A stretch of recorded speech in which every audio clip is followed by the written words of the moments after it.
Welcome into another off-season edition of Spits and Suds. I'm Gavin Spittle of 105.3 The Fan, joined by EP Ringside, Shap Shots, D Magazine. You see him all over the place. The name of his book, We Win Here, which tells the story of the Texas Stars and some cool Dallas Stars stories. That's on sale right now. The book's called We Win Here. It's Sean Shapiro enjoying this off-season for just a few more weeks. It's so cool to see some training underway on social media. The guys getting ready for another big year. Yeah, it's we've reached the end of August. If you're listening to this, I mean, you're likely, I don't know what our listeners' habits are exactly. I mean, obviously many of you listen as soon as we drop it, I know, but for most of you who are listening, maybe for many of you, maybe listening on your ride home or on the holiday weekend, we've made it to September, or we will make it to September in about 8 hours or so. And it's there'll be regular season game. They won't be regular season games. They'll be preseason games, but there'll be actual hockey on the ice in front of us, and our long wait is over, and it's exciting. I'm looking forward to getting back into the rink on more than just the occasional drop-in basis right now. Yeah, I am as well, and we're doing this thing that we were just talking about, Sean, called Fan Phenom, and there's one tonight. If you listen to this podcast when it drops, it's at Fat Daddy's in Mansfield, where we try out potential people. And when we were at Twin Peaks last week, a cool Spits and Suds listener came up and said, love the podcast. And they said, hey, when are you going to talk about some of the prospects coming up? I'm like, oh, we've done that. And he's like, oh man, I'm 4 episodes behind, but I'm going to catch up. and then I had another person say, it's like, just listen to the last 3 episodes. Thank you so much. And I guess you can do that in the off season because we do have a lot of topics that are evergreen, but it is just so cool that people are willing to go back and listen to some of the former podcasts as we get ready to kick off this season. And the Stars were in the news. Really kind of cool, whether it works out or not. The Dallas Stars have signed Jordie Benn to a professional tryout contract. Now, Sean, tell us what a professional tryout contract is. And we're seeing this throughout the NHL right now. Cassian just signed a PTO with the Coyotes. So we're seeing more and more players. This is the time of year where they get signed to PTOs. So explain the process, and then let's get into the likelihood of where Jordie Benn is going to end up. Yeah, it's PTOs, or professional tryout contracts, is professional tryout is what PTO stands for. Is they're basically at the NHL level. They are training camp spots, and they are opportunities twofold. For the team, it's a chance to bring some more bodies in, have guys compete, maybe win a job. For the player, it's a chance to come in, showcase themselves to that team. But one of the things about, since it's a tryout contract, there's no other strings attached to it. So Jordie Benn, for example, is on a tryout contract with the Dallas Stars. There's absolutely nothing stopping Jordie Benn from tomorrow signing an NHL. If the Florida Panthers, I just picked a name out of a hat, if the Florida Panthers called tomorrow and wanted to offer him an NHL deal, there's nothing stopping him from signing that. So it can be kind of a win-win for both sides. And it's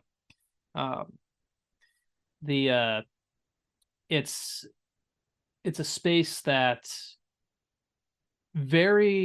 most often they really, and to be clear with everyone, most often they don't really lead to much of anything. They really extend to the typical PTO is a guy who's in camp, who will be there for a little bit. And if anything, maybe they sign an AHL deal. Rarely do PTOs actually win NHL jobs. One of the rare examples, and one of the guys who has shown one of the rare examples of the guy who you could call Mr. PTO is former Dallas Star Alex Chiasson, who has done kind of the improbable multiple times. He was able to after after his time and after the trade from Dallas, he was in Ottawa, then he was Calgary, and then Alex Chiasson went into camp before the 2017 season with Washington on a PTO, and won a job in camp and ended up winning the Stanley Cup that year. Still didn't have a job after that, and the next year, and had a couple successful years with the Oilers that started once again on another tryout contract. After a couple time with Edmonton, still looking for a job, signed a tryout contract with Vancouver, turned that into a job. Last year with Detroit, he actually was in training camp with the Coyotes on a PTO in the preseason, couldn't find a job with the Coyotes. Midway through the season, signed a professional tryout with the AHL club for Detroit and signed with the Red Wings. And now Alex Chiasson's actually on a PTO with the Boston Bruins now heading into camp this year. I don't know for sure because I'm not sure. I haven't gone and parsed through it and everything like that, but I would imagine Alex Chiasson turning 4 PTOs into full real NHL contracts has to be the high bar for what a player can do. The more typical story is you go back to the 2017-18 season in Dallas, and people may remember the Stars had RJ Umberger in camp with the Stars before the 2017-18 Absolutely. season on PTO.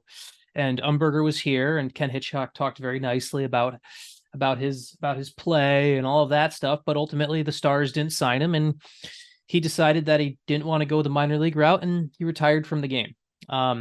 Other PTO recent examples are a couple years back. The Stars had Stefan Noesen in camp on a PTO, and Noesen and the Stars weren't a fit, but Noesen ended up deciding to sign a minor league deal with Pittsburgh, and ended up and then has pieced together a couple nice years with Carolina and things like that. So the Jordie Benn scenario, I think, to kind of get us back center on this, Jordie Benn signing with the Stars, to me, it's a win-win for both sides. The Stars get to bring in a veteran defenseman who will add competition to camp and will push guys and everything like that. And Jordie Benn, who has remained and lived in Dallas since his time with the Stars, gets a chance to try to extend his NHL career while still living at home. And that's kind of what this is. I personally don't expect Jordie Benn to be a Dallas Star this year. I don't see it playing out that way. I think the Stars are, if Jordie Benn is wearing a Stars jersey this year, I think it would be more likely something AHL related, where where Dallas assistant GM and Texas GM Scott White would look at and maybe offer him an AHL deal to see if he'd be interested in going down there and playing. I think the Stars defense is kind of too, and we've talked a lot about how you can't black Nils Lundqvist. You got to let Thomas Harley run wild this year. So I don't think Jordie Benn fits with Dallas this year, but Jordie will be playing to try to impress another NHL team. And then he'll probably have the choice of, does he want to keep going? Does he want to try to sign with the Texas Stars, or is it time to hang him up and enjoy living? I mean, give Jordie Benn a ton of credit. He's a guy who was undrafted, started his career during that 2009-10 season with the Allen Americans. No one really expected anything from him. Actually, sorry, he played with the Allen Americans 2009-10, but played, I think, the year before he was in Victoria in the ECHL. Give Jordie credit for everything he's done in his career, because it's a career and it has nothing to do with his brother. It's one of the things I always laugh at. People will talk about him being Jamie's brother and everything like that, but everything Jordie Benn has done in his career, he's earned, and it's a great story. And it'll be good to have him in camp. It'll be good to see what happens. But at the end of the day, I think this decision is going to come down to, does Jordie Benn want to keep playing pro hockey, or is it NHL or only? And that's going to be his decision at the end of camp, I think. For those wondering, if you're wondering, why he can't or why he will struggle to be on this team, Heiskanen, Lindell, Hakanpää, Suter, Lundqvist, Harley, and Hanley is your extra defenseman. And you also signed Gavin Bayreuther in the offseason. to a two-way, so he could go to Texas or be up as an extra defenseman. So you're kind of already there as far as if someone gets injured, you have Bayreuther and Hanley in. But, nice to have an NHL vet around and a fan favorite too. So that's always good too. Yeah. Yeah. And he's like, he was okay. Like he played, I think it was a dozen games or so with Toronto last year, and he was okay in that time. And it's at this point of when you're the Stars, I don't see what the economics of the situation. I don't see what Jordie Benn brings anymore that Joel Hanley and Gavin Bayreuther don't. And Joel Hanley and Gavin Bayreuther are a little bit younger, someone you planned around, and B, bringing in Jordie Benn adds another roadblock to a potential, like we talked about kind of the GM having to be the adult in the room sometimes. I don't think you want another veteran defense. Jim Nill needs Nils Lundqvist to play. So I don't think you want another veteran defenseman around right now that gives you another option not to play Nils Lundqvist, if that makes sense. Yeah, well, it absolutely does. And the NHL has announced their national broadcast schedule, and going to the Western Conference Finals and having an elite goal scorer, an elite defenseman, and an elite goalie will give you 12 games. And that's impressive because you look at the Boston Bruins, who were the class of the class in the regular season, and they got 13. So they're up there with Vegas, Boston, as far as number of national games. And I think that's a massive tip of the cap that the NHL and ESPN and TNT are saying, we want the Dallas Stars on our channel. It is. It's always funny, right? Whenever these schedules come out and everything, and it's not just the Dallas fan base. I see it for fans across the sport, right? It's always funny. It comes out and it's like the damned if you do, damned if you don't reaction, where it's like, there's like, oh no, they're taking away my broadcasters, or oh no, they like we're not respected enough. And I actually think the Stars actually may have the perfect balance where you're still going to get 70 games of your local broadcasts. You're still going to get you're still going to get that, and then you're still going to get some national love too. And I think it's a good fit, and it is a testament to the Stars are an exciting team. They play a more exciting style now, and I think from the American broadcast perspective, when you got a core that's built around Jason Robertson, an American kid from California, Jake Oettinger, an American kid from Minnesota, and it definitely helps your pull with the ESPNs and the Turners of the world, and that's good, right? Like you want to be, that keeps you as part of the conversation, that puts you in more of the national conversation. And it also, by kind of, it does connect. You want Miro Heiskanen to win that Norris Trophy? Yep. He's got to be seen. He's got to be seen more often by the general hockey writer. And, the general hockey writer, just to kind of give you an idea of how a general hockey writer's viewing typically goes. And I'm talking about the general writer. I'm not talking about I'm the guy, because the people who vote for awards for the Norris and the Hart and stuff like that, they're writers, and some of them are national writers, but most of them are beat writers covering their particular team. And to give you an idea of how their typical life schedule works, you really only pay attention to the team that you cover all the time, day to day. That's just the reality of it. That's how to be an expert on the Pittsburgh Penguins, you have to pay only attention to the Penguins most of the time. But the NHL is set up well where Wednesday nights there's that showcase, and that's when you kind of sit back and be more of a fan and stuff like that. And same thing with the Saturday afternoon game occasional and stuff like that. So the more the Dallas Stars are in those showcase marquee games, the more Miro Heiskanen's night-to-night brilliance will be seen by the voting populace. And it would be a fascinating study, Gavin, to see if anyone's ever won the Norris on a team that didn't get many national TV games in the modern era. It would be a fascinating thing to look at, because I think it has. I don't think I would love to kind of look into that, but I don't really know how I could. But that's a random idea that popped into my head right now, and this is why we do this podcast. So yeah, absolutely. So I would say to you, Stars fans, this is a really good thing. And if announcers come to town, I understand if they get a mispronunciation. It's okay. Yeah. It's okay, folks. Don't worry about it. You're on national TV. You know who else fought to be on national TV? The Golden State Warriors. They don't have to fight anymore. Merch off the chain. You know, they won the championships. So if the Stars can continue to do what they do and the prospects are coming, I mean, we're talking about the building blocks are there, and you can clearly see that the NHL, ESPN, TNT / ESPN streaming / Hulu, everyone realizes the Dallas Stars are somewhat becoming a team of interest nationally. It's a beautiful thing. It really is. Now, the other complaint people are going to have is people have to realize that this is the central time zone because there are some late games. I understand what you're saying. But when you break it down, 8:30 p.m. home start. Same thing happens to the Mavericks.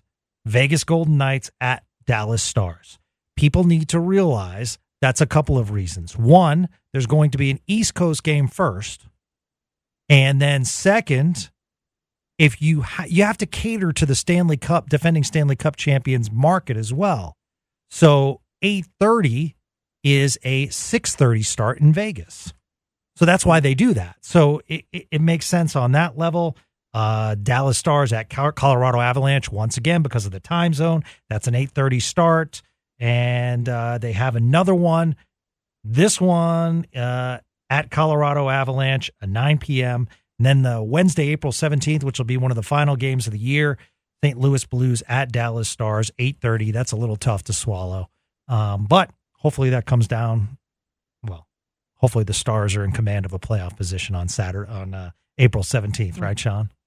Yeah. So, I mean, but, you know, we hope so, yeah. We can't complain. I mean, there are some afternoon games on there. There's some really nice primetime games. So just enjoy it. And what you're getting not only is the national attention, what I really appreciate is the talk in between periods from the analysts about the Dallas Stars, which creates a lot of content from podcasts and radio stations and other media outlets across the country talking about the Stars.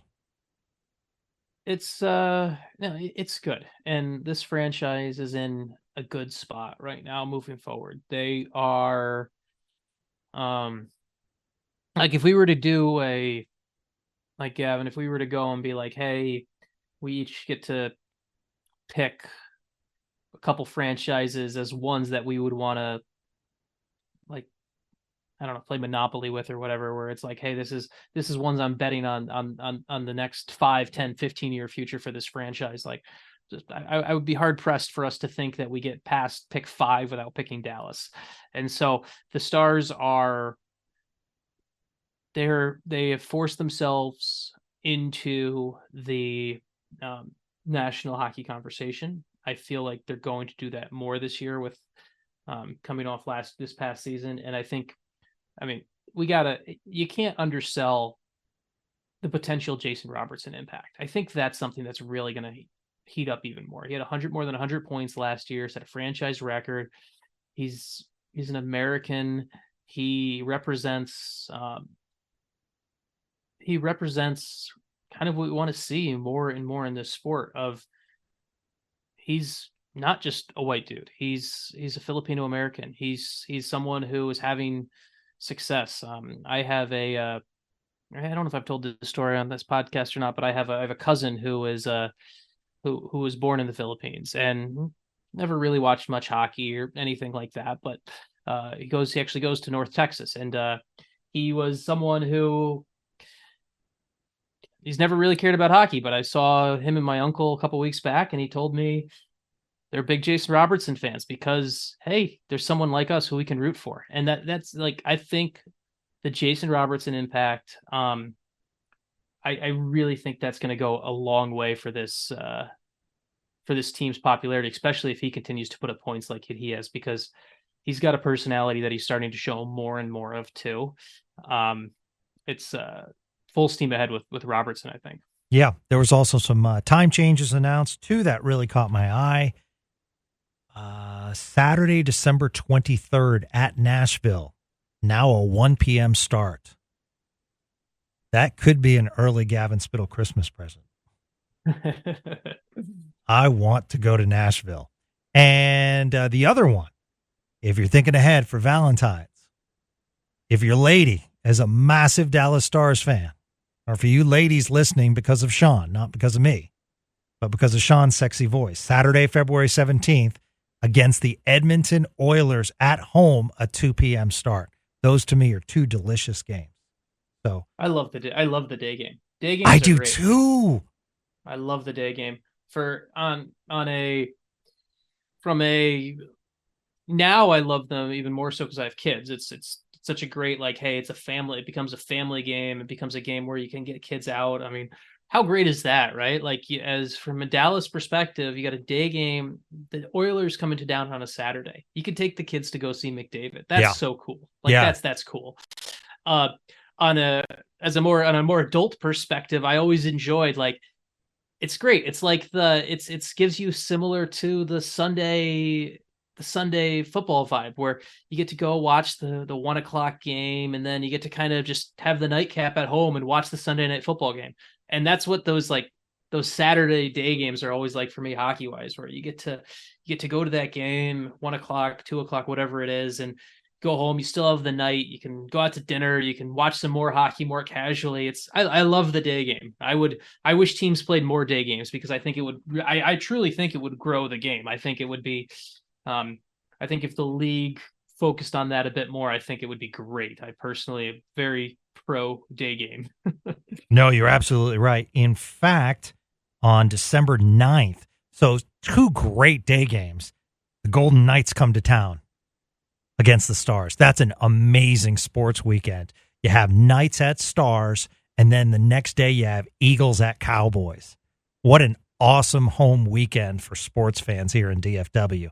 So you have the Vegas Golden Knights coming for an afternoon game, and then you have the Oilers coming for a home game. So that's real special. So that's good. Yeah, that's good. Yeah, absolutely. That's a nice little. I'm sure around that time, Gavin, we'll be talking. This is kind of a test week between those two opponents. So yeah, we'll be talking why Jason Robertson's better than Connor McDavid. I don't think that conversation will come up, but yeah, we can only hope. Okay, so another reason why there are so many national games is because really exciting NHL.com came out with their rankings. Did you get a chance to look at them? I have looked at them, yes. What did you think? Let's start with goaltending, as Jake Oettinger shows up in the top 10. Let me pull it. I want to make sure I have this right here. This is their They have two rankings. They have, and I don't want to throw people off, they have the fantasy rankings. Yeah. And then they have what they think are the rankings.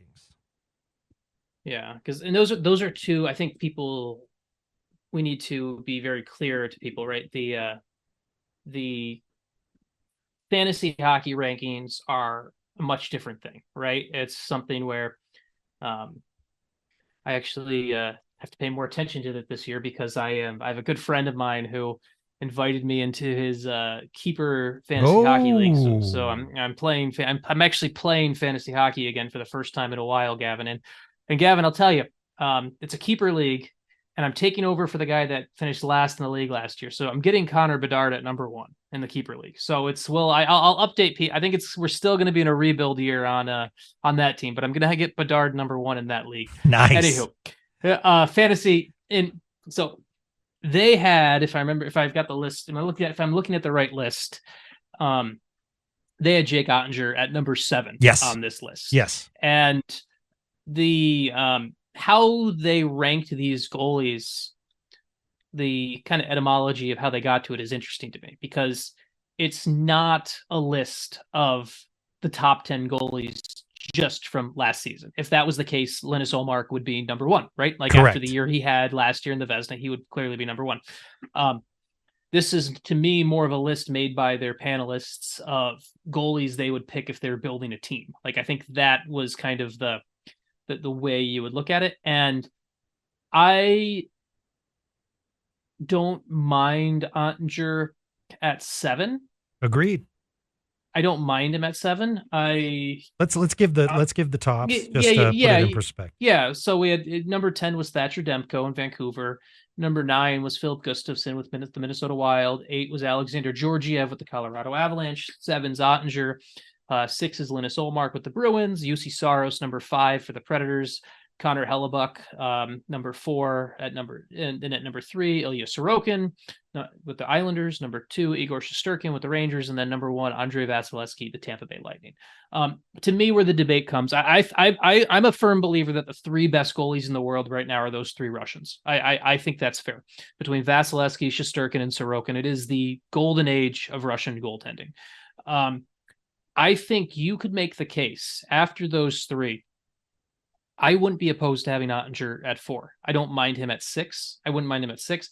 I think between him and Saros and Hellebuck, I think that's your next 3. Mm-hmm. I don't dislike. I mean, Ullmark had a great season last year. Take nothing away from Ullmark's season, but he played behind a historically good Bruins team, and I think we saw how he got exposed in the playoffs a little bit. But Oettinger, to me, is at the spot where the question is he the best North American goalie in the NHL? And that's a great. He's in that conversation. It's either him or Hellebuck are the two best North American goalies in the NHL. And I think this past season, I think Oettinger passed Hellebuck, and I think he should. I would have him in my top 5.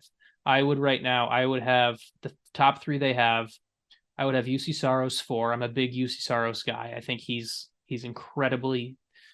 UC Saros is a guy I'd love to see his numbers on an actual good team, because what he does in Nashville is incredible. Yeah, he's special. And then I would have Oettinger and then Hellebuck. That's kind of the range I would have. And I think that's I'm open to the debate on that and the discussion on that. I just think this past year was the year that Oettinger passed Hellebuck for me. And whenever we do have that next Team USA best on best tournament, I think Oettinger will be the number 1, and I think Hellebuck will be the number 2, as long as it happens within the next 3 years. And because obviously it's, who knows with international hockey, right, Gavin? We hear this change all the time. But I think if we were to pick a Team USA right now, Jake Oettinger is my number 1 over Connor Hellebuck, with Hellebuck obviously being a pretty good number 2.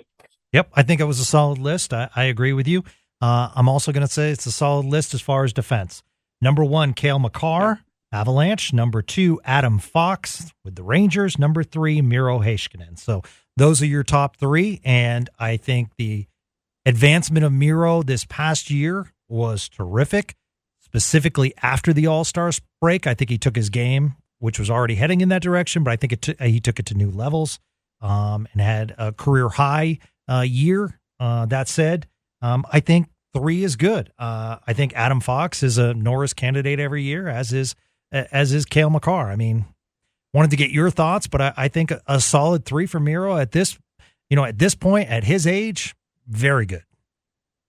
I'm okay with 3. I honestly, for me, I was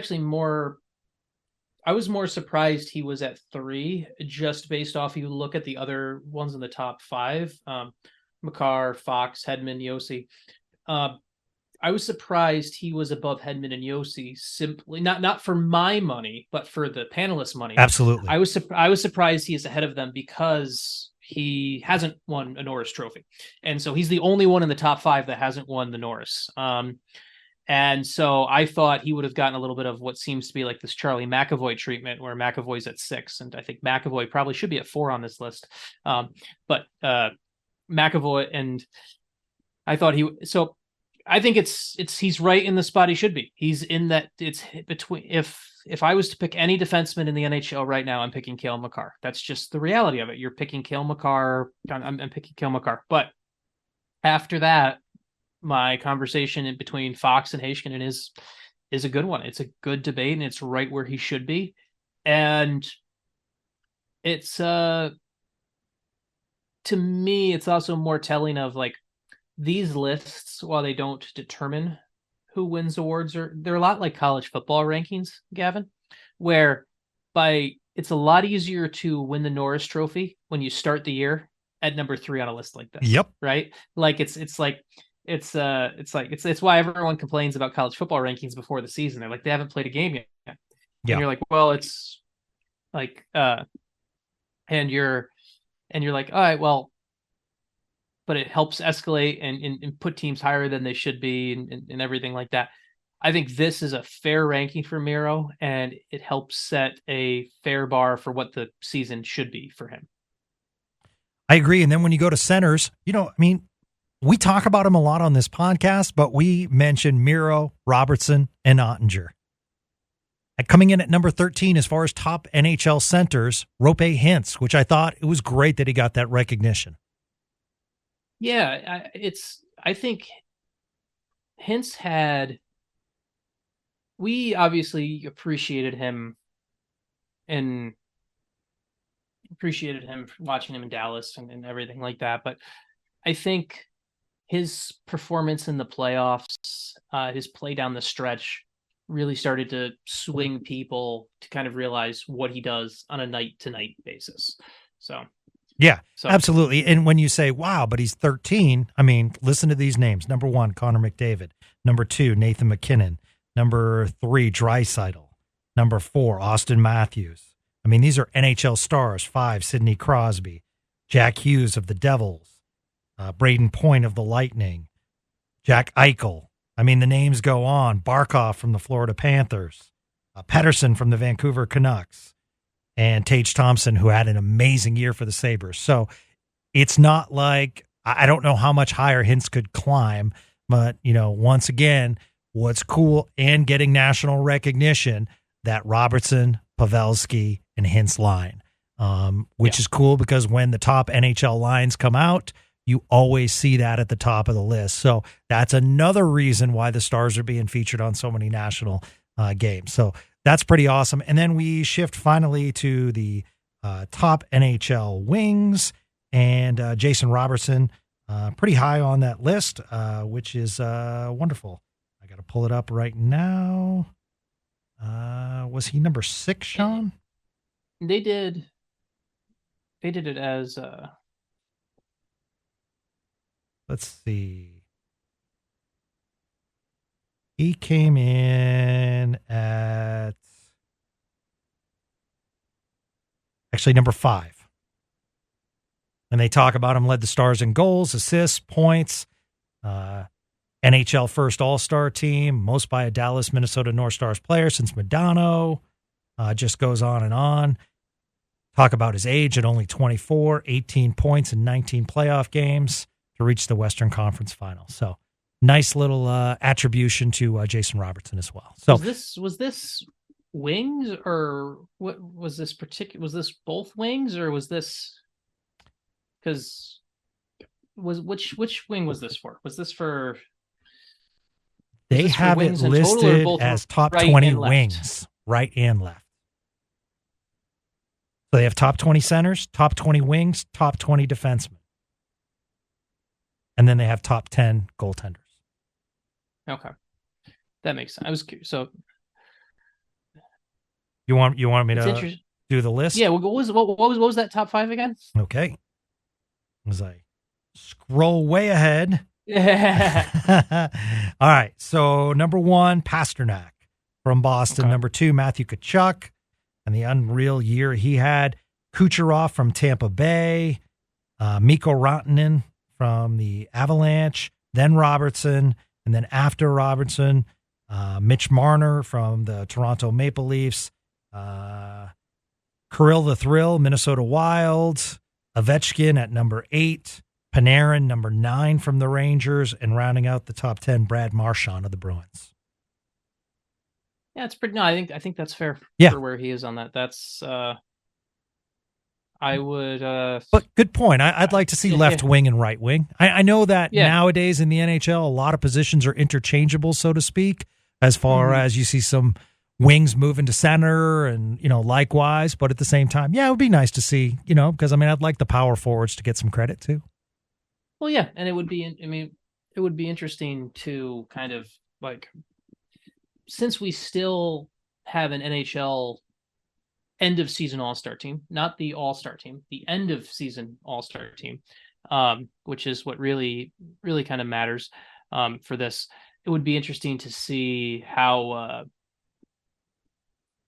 that all works out, how that shakes out. Because, like, for example, Tkachuk, right? Tkachuk right now would be your first. Tkachuk would be your first team left wing right now going into the season. So to kind of break it down, where if you're to try to handicap that race of left and right wings and all of that stuff, it would be interesting to kind of break that down a little bit further. So, yeah, no, you're absolutely right. I was looking real quick because you mentioned Connor Bedard, and just wanted to throw this, on the list. Let's see, because the Central Division is going to be really interesting because there are some quality prospects in there. We already knew it was going to be tight, but I think from a Central Division standpoint, I guess the St. Louis Blues would be the last as far as a team where you're going and you're like, wow, these players are great, or I get to see. But being able to see Connor Bedard, a few times a year, that's pretty special. Despite that, the Chicago Blackhawks are building. You have a very young team in Arizona. With some good youth that are coming in as well. So I think, while it's a tight division and we look at the other divisions and say if the Dallas Stars played in this division, they'd be doing better, or, something like that. At the same time, I really do think that, from a fan perspective, the fact that you get to see Colorado several times a year, you get to see the Wild and the kind of rivalry. And then you get Chicago, who's going to be coming up with Connor Bedard, some real good matchups to sink into. Chicago's going to be a problem in about 3 years. Yeah. That's when it's going to be like, they are behind Bedard. We talk about prospect stuff right now. They have another Frank Nazar, who is would probably be the top ranked prospect for 17 or 18 of the teams in the league. And he obviously, being with Bedard being there, he's not for Chicago. Chicago's got a lot of that prospect pool in Chicago is actually deep. A lot of times we talk about a deep prospect pool and it's people just lying to themselves. The Chicago prospect pool is actually deep. And they've got a window here that's kind of starting here and it's going to start slowly opening, I think, kind of next season and in the year after. And then they're going to be a problem because they're going to be right now it's fun to watch Connor Bedard and company to come to town because it's still going to be a one-man watch this future best player in the world before he is the best player in the world type scenario. 4 years from now, it's going to be, oh geez, we got Connor Bedard coming to town, and it'll be like when Connor McDavid comes to town now, where you start to get worried about what he's going to do to you. Yeah. What about Logan Cooley in Arizona? There's some chatter about how well he's performing. I feel bad for that kid, honestly. Like I understand athletes embrace the pressure and expectation and everything like that, but the Coyotes themselves have gone and said the number one prospect in the world. I don't know if you saw that when they I did. The Coyotes called it that, and I think he may have a chance to. He may be if you're betting on the Calder Trophy this year.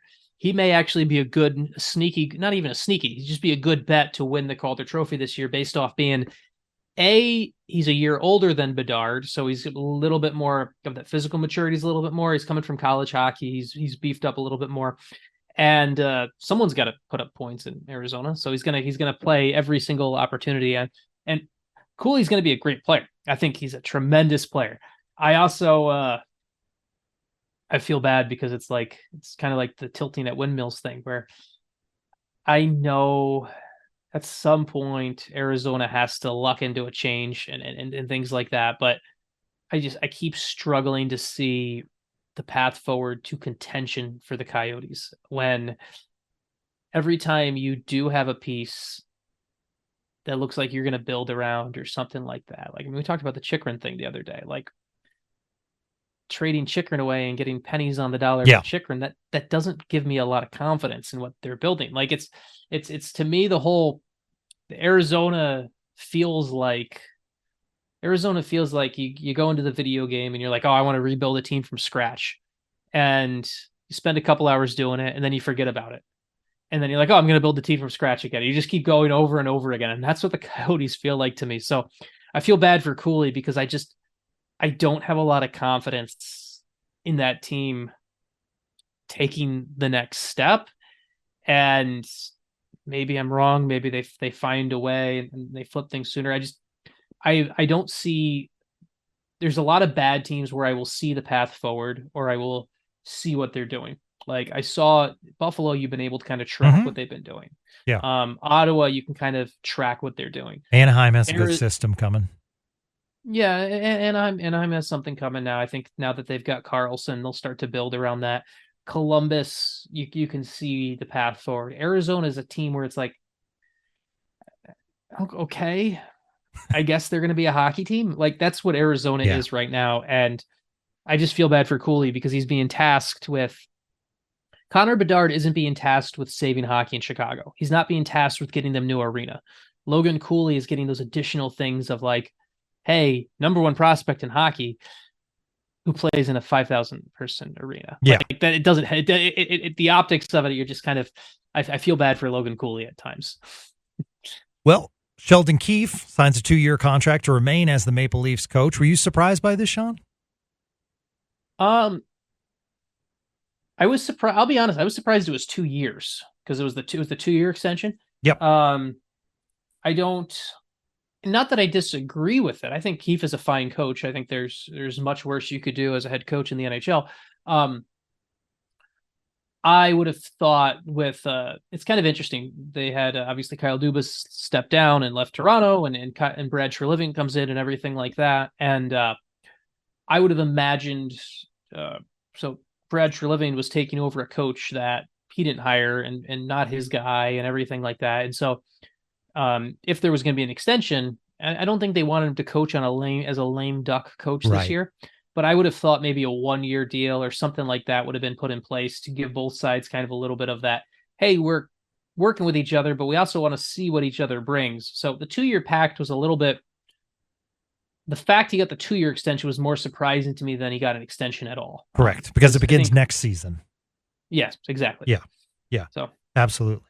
And, a player that won't show up in the halls of the Hall of Fame, but a player that I really like, 2-time Stanley Cup winner Carl Hagelin announces his retirement after 11 NHL seasons. Good run. Yeah. I mean, he's together pretty good career. Like it was how many cups did he win? He 2. Won the Stanley 2, Cup right? with the Pens 2016, 2017. Yeah. He was a pretty good piece for all the teams he played for. I mean, he was hasn't played since 2022 March 1st when he got that. Do you remember this? He got that he was struck with a stick blade during a practice. I do. Yeah. And so he hasn't played in a while, but he also underwent surgery twice for his left hip. He's been on long-term injured reserve. The man deserves a vacation. Yeah. But just a warrior. I think he also had was silver medal at the Olympics, I think. I'm assuming he was on one of those. I mean, he was a pretty good, I don't have that Swedish roster locked in my brain, but I'm pretty sure he was part of those Swedish teams in the mid 2010s. He was pretty good career. I'm looking at his hockey DP. While you do that, because I know you have a relationship with Alex Chason, has he gone into detail with you? And you mentioned that he's trying out for the Bruins, former Dallas Star. How much that night with Rich Peverley against the Columbus Blue Jackets affected him in his? Did it affect him in his career? Have you ever talked to him about that? I haven't, because I mean, not recently. I mean, he's someone who, he had he had a pretty bad, for people who don't remember, obviously everyone remembers the Rich Peverly incident and everything like that. And it's a great thing. He's good. He's healthy now and he's everything like that. But Alex Chiasson was right there when it happened. Yep. And he had suffered an anxiety attack right after I don't know when it started. Obviously it's kind of one of those, but it's I can't really imagine it's, so I have not spoken to Alex Chiasson directly about that night recently or anything like that. We've had a conversation here and there over the years about it. But Alex Chiasson, I will say this about him. He has a bit of that, doesn't take anything for granted, has been willing to kind of work for everything in his career and everything like that. And that's something when the Rich Peverly story it's horrifying, right? It's horrifying to see that happen. Yeah, I mean, also, I was 5 rows away. I mean, it was. It's the fragility of life, but it's also the fragility of a career. Like, I mean, I think there's people. It's the. This is a great way to tease the book, which Gavin is normally my cheerleader for this, but the fact that Stephen Meserve wrote a great chapter about in our book about Ben Bishop's final game, where Ben Bishop goes down to Texas, plays one conditioning game, and then a couple days later we learn that was the final game of his career. Like, you don't know when you're getting pulled from the game, right? Like, you don't know when it's happening. And I think a little bit of that career mortality can be I don't like the exact phrasing, but it can be a bit of a healthy thing for what you work for and everything like that. So, heck of a career for Chiasson. Really has. I mean, I think he's kind of changed his style to fit the various teams that he's been on. Yeah, and he's been a really good net front guy. Like, he's got there's little things that he has found ways to fit and found ways to do things that aren't always easy. And most guys on PTOs I don't expect to make the team, but Alex Chiasson is the one guy in a PTO you're like, I can see it happening just because he's done it.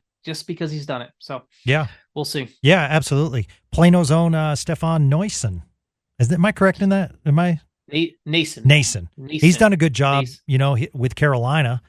Came in, made the team, and he's become a net front presence with them last year as well.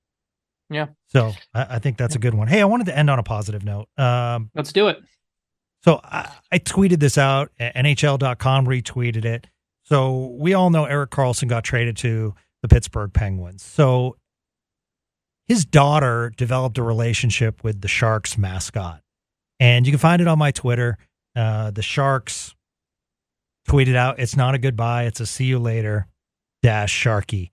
And Sharky shows up to the house in a tuxedo with a big rose and spends the day with Eric's child. And basically, the son and the daughter, but more the daughter, and the hugs and the embraces and going to the playground and going down slides. And it just put it in perspective that I think as fans of the game, as people who sometimes cover the game, like Sean, I think we look at the players and sometimes we get caught up in fantasy leagues or get caught up in wins and losses, and we don't give enough credit to the wives, the families who have so many responsibilities so the players can do what they do. And I think it would have been, no one would have mentioned anything if the Karlssons move on to Pittsburgh and San Jose goes on and does their thing. But to take that extra effort and to recognize the relationship with his daughter and to go to that house and spend the day for a player who's been traded, I just thought that was really special, Sean. I really did. I thought that, it shows, that these organizations can truly embrace the players and their families. And to me, if I'm a player and I know San Jose's in the middle of a rebuild and And Mike Greer is trying his best to get San Jose back on the map. But I think sometimes probably families look at things like this and say, this is a good market for us to be in. Well, the Stars, when the Stars signed Joe Pavelski, Pavelski was looking at both Dallas and Tampa Bay. And it's I actually wrote something about Joe Pavelski earlier this week at D Magazine and his golf game. Joe Pavelski is a really good golfer, by the way. Yes. It wasn't a coincidence that he was looking at Dallas and Tampa, where both had full year-round golf seasons like they have in San Jose. But the one of the things that it was put together by former Stars PR guy Tom Holy, who is now actually an assistant GM for the San Jose Sharks. Mm-hmm. So Tom put together a video, helped get a video for Joe's son, Nate Pavelski, of potentially welcoming them to Dallas from the Dude Perfect guys, because they knew that Nate Pavelski, Joe's son, is a big Dude Perfect fan and everything like that. And obviously money and fits in hockey were one of the main reasons, but it certainly didn't help the Pavelski family decision that these guys that are heroes from Dallas were welcoming their kid as well. So stuff like that doesn't it doesn't go unnoticed if we're being truthful. Yeah, no, you're absolutely right. And I did tag Victor E. Green on this tweet that I sent out, and I said, "P.S. Victor E. Green, my house is always welcome to you, my friends." I'm hoping this weekend, maybe. I mean, it's the off season, so he really doesn't have anything else to do. Maybe we'd hang. Yeah. Just a. Well, does he? It's. Did you? I don't know. Hopefully, I'm not gonna. If I'm not on the podcast in the future, it's because the mascots got me. The mascots all have a secret Facebook page. Do they really?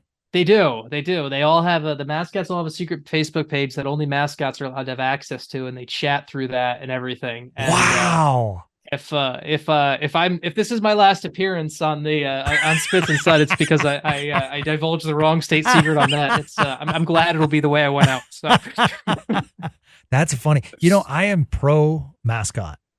I laugh at them still to this day. I think it's a wonderful feature that teams provide. I don't understand why some fans finding it annoying, because I think for the kids, it's an amazing way to connect directly. They look at these mascots as celebrities. I love the bits they do now. Social media has taken the mascot, to the next level. And I think a young Gavin Spittle would certainly be into sports like he is today. But I think the San Diego Chicken helped him too. I'm not going to lie. The baseball bunch, the San Diego Chicken and those antics and everything, that attracted me to the game. So I think, I'm pro mascot. You pro mascot, Sean? I am. I think it's Detroit, I believe, is the only team that doesn't have a actual mascot at games. They do have the octopus imagery, but they don't actually have a octopus mascot. And I think I say this as someone who has kids, we took this earlier this summer, I took the kids to a Tigers baseball game, and there was the kids being able to take pictures and high five the Tiger mascot. I think his name is Paws, I think. Yeah.